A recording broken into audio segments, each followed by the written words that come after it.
Olá, um saludo fraterno a todos os companheiras e companheiros da Red Ibero-Americana de Bosque Modelo. Muchísimas gracias por esta invitação e felicitações por este congresso virtual. Eu sou Nina Duarte, sou engenheira florestal, com especialidade em sistemas agroflorestales, sou parte da Fundação Imaimana e vivo e trabalho no território do Bosque Modelo Chocondino, em Equador. Eu lhes vou compartilhar um pouco algumas ideias sobre a importância de considerar a agrodiversidade através das plantas alimentícias não convencionais para promover processos de conservação e soberania alimentar em nosso território. Nós venimos há mais de 10 anos trabalhando de forma participativa para criar uma visão comum de paisagem sustentável, onde podamos conciliar as necessidades dos seres humanos com os direitos da natureza consagrados em nossa Constituição. Para isso, hemos estado trabalhando com várias enfoques, não? Várias áreas temáticas, como restauração de paisagens, manejo sustentável da terra, enfoque de gênero, temos várias categorias de conservação já no território, hemos incidido em política pública, em ordenanças para criar um ordenamento territorial mais favorável a essa visão de sustentabilidade que queremos. E, pois, há outros temas que estão mesclados aí que necessitam maior visibilidade, não?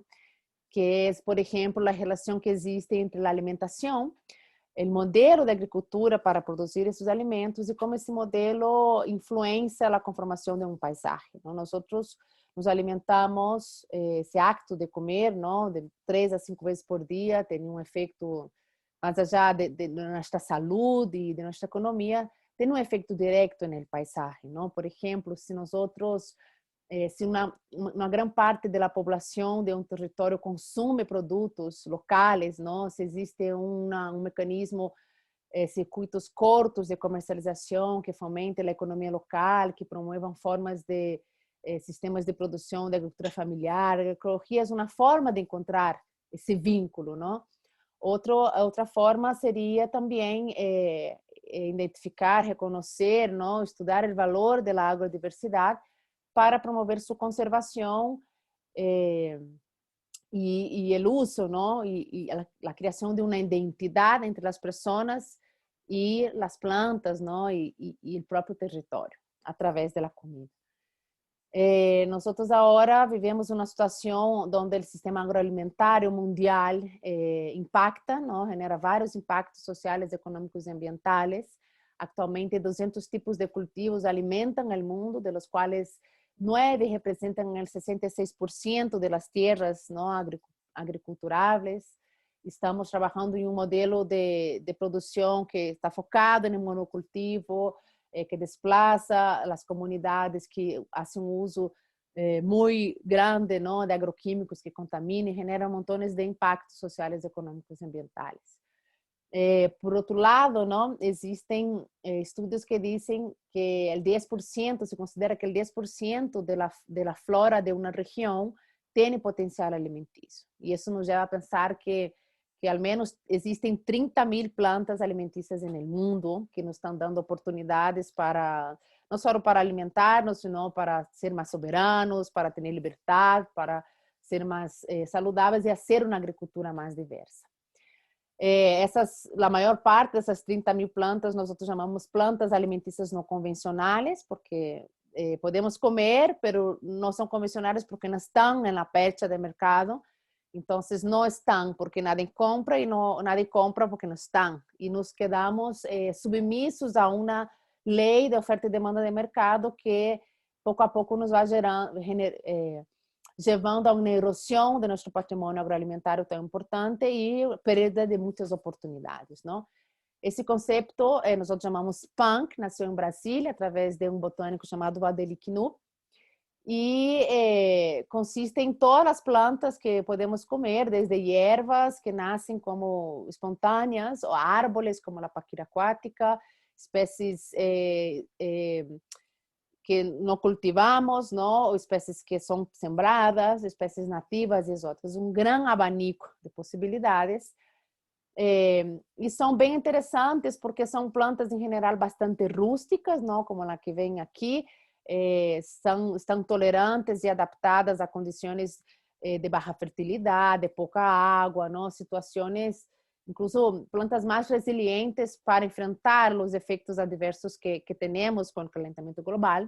São plantas por essa rusticidade, não, que não requerem muitos cuidados agronômicos, não requerem agroquímicos, então são mais baratas de produzir e mais saludáveis de consumir. Muitas se reproduzem com muita facilidade, então nos traz uma soberania também no acesso à semilla aos campesinos e campesinas. Várias dessas têm um valor nutricional sobresaliente, não? Como, por exemplo, o bledo, essa erva espontânea que tem mais hierro que o brócolis e a remolacha juntos. Várias dessas também têm potencial medicinal comprovado por la ciência e por os usos tradicionais. São plantas nutracêuticas, que significa que previnem e curam enfermidades dos humanos.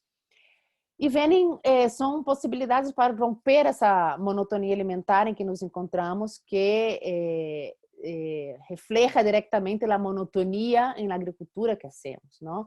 Podemos fazer agora paisajismo e restauração com foco em plantas comestíveis. E desta maneira também resgatar o conhecimento tradicional e cultural de uma região.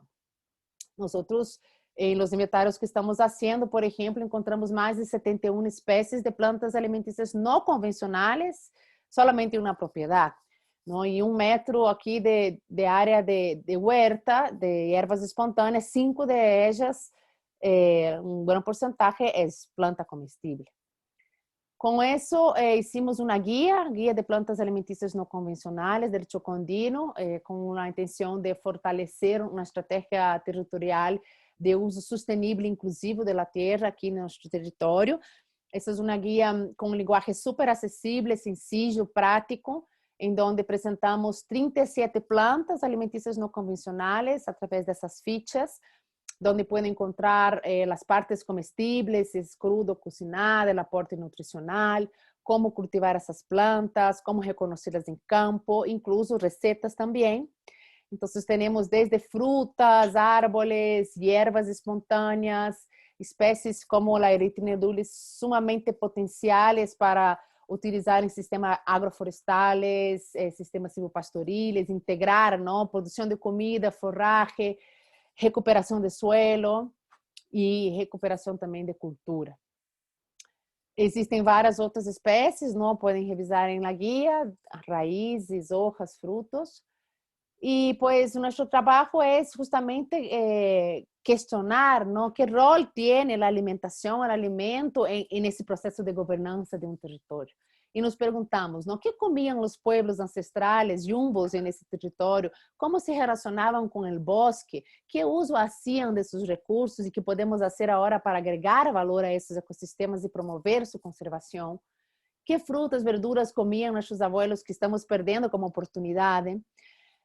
Quantas espécies não alimentícias nativas existem ahorita aqui nesse território e qual é esse aporte para nossa soberania em todos os sentidos, não somente alimentar. Esse trabalho é um trabalho que requer não somente uma visão multidisciplinária, nós estamos trabalhando com chefs, nutricionistas, campesinos, campesinas, amantes das plantas, população geral, mas também requer um pensamento transversal nas políticas, não? Porque o alimento ele está relacionado, o alimento é cultura, não é uma manifestação cultural de nossa gente, não? Através do alimento podemos incidir em processos de conservação do bosque, em conservação da terra, como estamos produzindo esse alimento, quais são os sistemas de produção e como afetam essa conservação. Podemos utilizar, fazer restauração com este enfoque, não, de produção de alimento para generar um bem viver das populações. Como estamos topando o tema do alimento na educação da população de nossa região, não? Como podemos utilizar o alimento como uma forma de empoderamento, não? De fortalecer a cultura e a identidade em um território. E, pues, como podemos incidir já em políticas, em leis que melhorem esse sistema agroalimentar para que tenhamos mais soberania em todos os sentidos. Entonces, eso es un poco lo que quería compartir. Pueden descargar la guía de plantas alimenticias no convencionales en la página web de nuestra Fundación Maimana, en publicaciones. Aquí les dejo mi correo.